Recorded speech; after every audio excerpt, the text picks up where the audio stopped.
Dear student of class tenth में मैंने जो लास्ट वीडियो में आपको पढ़ाया था डिस्टेंस फॉर्मूला पढ़ाया था।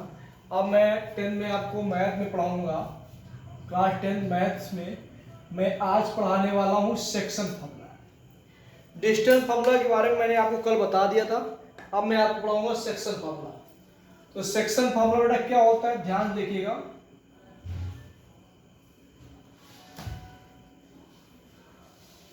सेक्शन फार्मूला का यूज कैसे करते हैं, बहुत ध्यान देखिएगा बेटा। हमने मान लिया कोई दो पॉइंट है, एक पॉइंट ए है, एक पॉइंट बी है।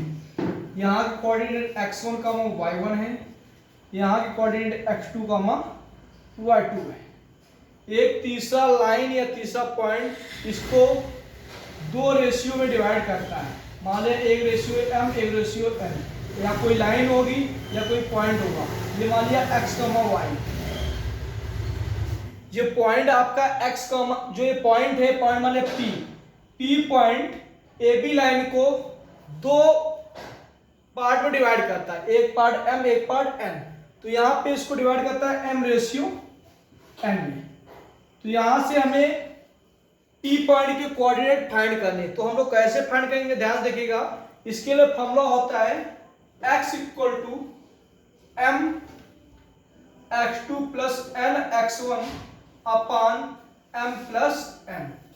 इससे हम x के कोऑर्डिनेट निकालेंगे, x का वैल्यू निकालेंगे।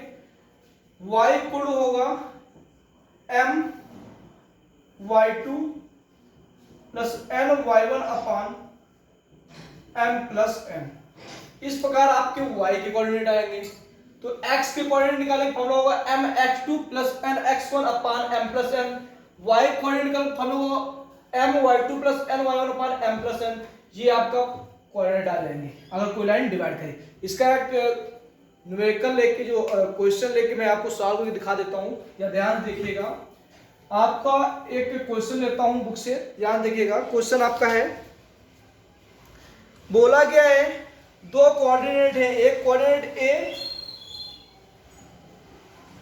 4,-3 ए पॉइंट का कोऑर्डिनेट है, एक बी पॉइंट है जिसके कोऑर्डिनेट आपको दे रखे हैं बी के 9,7। एक 4,-3 एक 9,7 है। और इसको एक लाइन जो है, एक पॉइंट इसको मान लो कोई पॉइंट P है, वो 3:2 में डिवाइड कर रहा है। यानी यहाँ m की वैल्यू हो गई 3 और n की वैल्यू हो गई 2। तो आपको P के कोऑर्डिनेट बताने हैं, यानी x और y की वैल्यू फाइंड करनी है।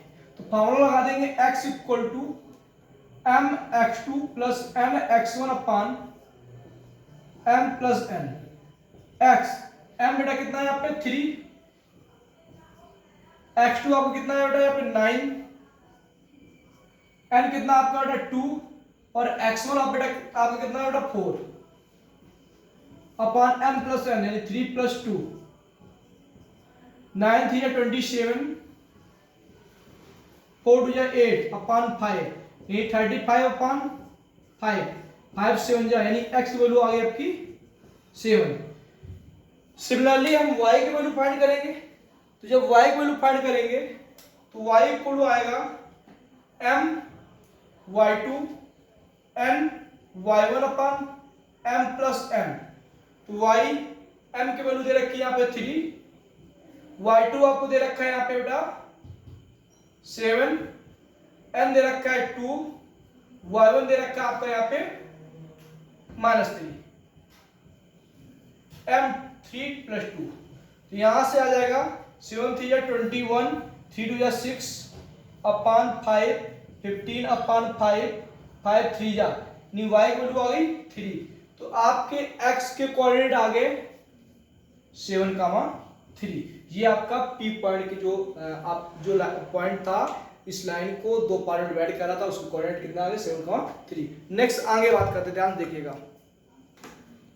अब जैसे कोई एक क्वेश्चन दिया जाए और बोल लिया कोई पॉइंट है, दो पॉइंट को ज्वाइन करने वाले लाइन को किसी रेशियो में डिवाइड करता, तो रेशियो फाइंड करो।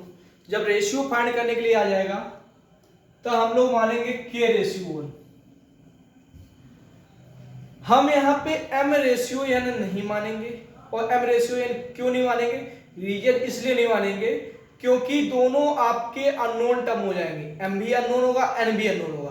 तो यहां पे हम लोग मानेंगे k/1, जिसमें एक ही अननोन है जिसकी वैल्यू हम लोग इजीली फाइंड कर सकते हैं by the help of question. आपको बताएंगे, एक क्वेश्चन बोला गया है find a ratio in which the point x, 2 in which the point p x, 2 एक पॉइंट p है, ए बी लाइन को कोई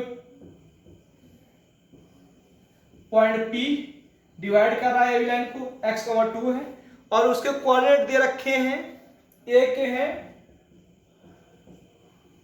और b के आपको दे रखे हैं 4, 3। यहां से आपको दो वैल्यू निकालनी, एक तो रेशियो निकालना है और दूसरा x की वैल्यू निकालनी है। किसकी निकालनी बेटा? x की। तो हमने मान लिया k/1, यानी m हो जाएगा k और n हो जाएगा 1। ठीक है बेटा, यहां पे x वाला फॉर्मूला लगा नहीं सकते हैं। क्यों नहीं लगा सकते हैं? क्योंकि x भी अननोन है और k भी अननोन है, दो वैल्यू अननोन हो जाएंगी। जब दो वैल्यू अननोन हो जाएंगी तो सॉल्व करने में प्रॉब्लम हो जाएगी। तो हम लगाएंगे यहाँ पे y वाला, y equal to m y2 n y1 upon m plus n। y दे रखा है आपको कितना बेटा? 2। m की वैल्यू यहाँ पे बेटा k है, y2 आपका बेटा यहाँ पे -3 है, n आपका 1 है और y1 आपका 5 है। m प्लस n यानी k प्लस 1, 2 अपॉन 1 -3k, 5 1 जा 5, k प्लस 1, क्रॉस मल्टीप्लिकेशन करेंगे 2k plus 2 -3k plus 5। Then after बेटा क्या करेंगे हम लोग? k वाले टर्म को एक साइड कर लेंगे तो 3 को इधर ले आएंगे, 2k plus 3k equal to 2 उधर ले जाएंगे तो 5 - 2 हो जाएगा, 3 और 2 मिलके हो गया 5k, 3 k इक्वल आ गया आपका 3/5। तो यहां रख देंगे 3/5/1 यानी 3/5, यानी आपका रेशियो क्या आ गया? 3/5। अब हमें यहां से x की वैल्यू फाइंड आउट करेंगे। कैसे फाइंड आउट करेंगे ध्यान से देखिएगा बेटा।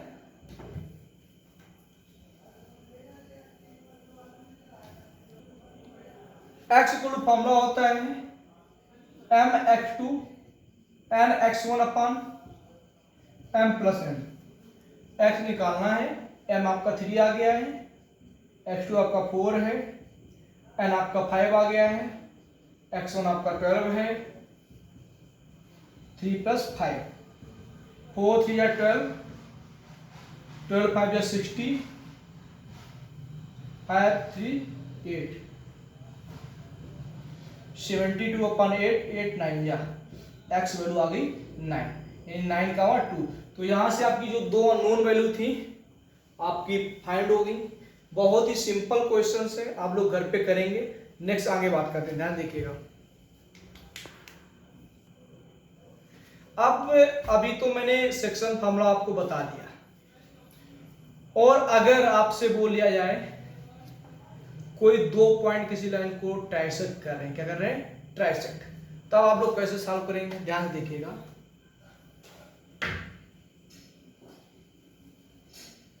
ए बी पॉइंट है, इसको दो पॉइंट P और Q ट्राइसेक्ट कर रहे हैं, तो आप P और Q के कोऑर्डिनेट फाइंड करने होंगे।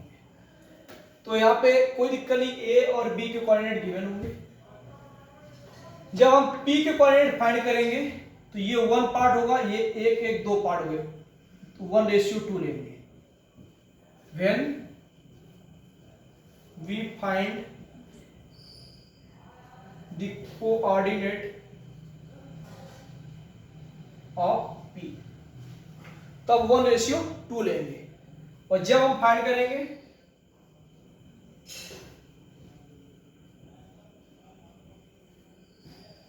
कोऑर्डिनेट ऑफ Q, तब लेंगे बेटा हम लोग Q फाइंड करेंगे, तो ये 2 पार्ट हो ये 1, यानी क्या जाएगा आपका 2:1। यानी जब हम P की फाइंड करेंगे तो m होगा 1 और n होगा 2। जब क्यूब फाइंड करेंगे तो m2 होगा और n होगा 1। तो इस प्रकार जो ट्रांसैक्शन का फॉर्मूला होगा, क्वेश्चन पूछ दिया जाएगा तो आप लोग ऐसे सॉल्व करेंगे। अब बात करेंगे हम लोग मिड पॉइंट की। तो यहां ध्यान से देखिएगा, जब 2 पॉइंट दे दिए जाए और आपसे मिड पॉइंट पूछ दिया जाए, क्या पूछ दिया जाए? Mid point. एक पॉइंट दे दिया गया x1, दूसरा y1, और इसका मिड पॉइंट पूछ दिया जाए, क्या पूछ दिया बेटा? Mid point.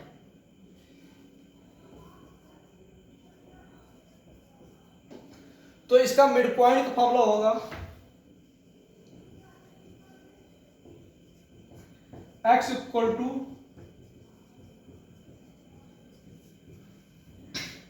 और y इक्वल टू होगा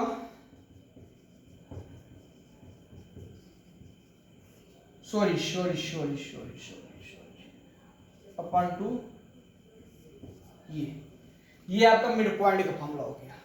यहां से आपके मिड पॉइंट निकाल आएंगे, x और y की वैल्यू हम रख देंगे।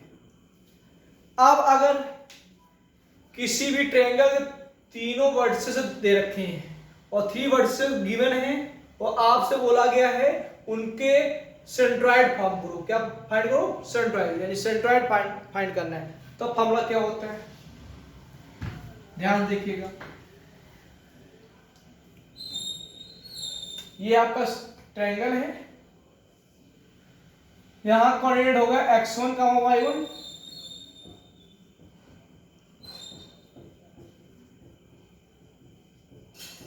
सेंट्रॉइड फॉर्म करने का फॉर्मूला होगा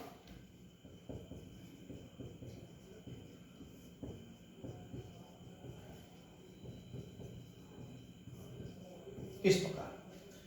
तो मैंने आज आपको 3 फार्मूले बताए।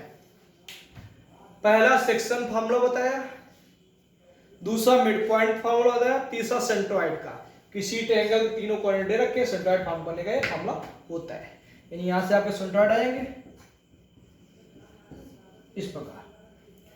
तो अब आपको कुछ नहीं करना है, घर पे करना है वर्क।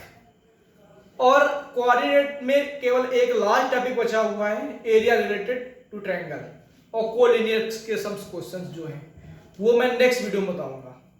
तो आज जो आपको करना है सिर्फ इन क्वेश्चंस की ज्यादा से ज्यादा प्रैक्टिस करनी है, वर्क कंप्लीट करना है। उसके बाद जो भी क्वेश्चन में प्रॉब्लम आती है आप हमसे पूछेंगे। आपकी रिवीजन क्लास टाइम बे टाइम हम ले भी रहे हैं और आगे भी कोर्स हो रहा है, लेकिन आप लोग कोई भी बहुत ही कम, कुछ बच्चे 2-3 बच्चे क्वेश्चन पूछते हैं, बाकी किसी को मतलब नहीं रहता है। तो आपको भी पता है कोविड चल रहा है, इसके दौरान हम लोग बहुत प्रॉब्लम फेस करनी पड़ रही है। तो आपको कितना स्कूल की तरफ से सुविधाएं प्रोवाइड की जा रही है ऑनलाइन क्लासेस की, तो आप लोग उसका घर पे बहुत अच्छे से यूज कर सकते हैं। आप लोग का बहुत टाइम भी होता है, तो वर्क करिए और स्टडी करिए। जो भी प्रॉब्लम आती है हमसे पूछिएगा। Thank you class.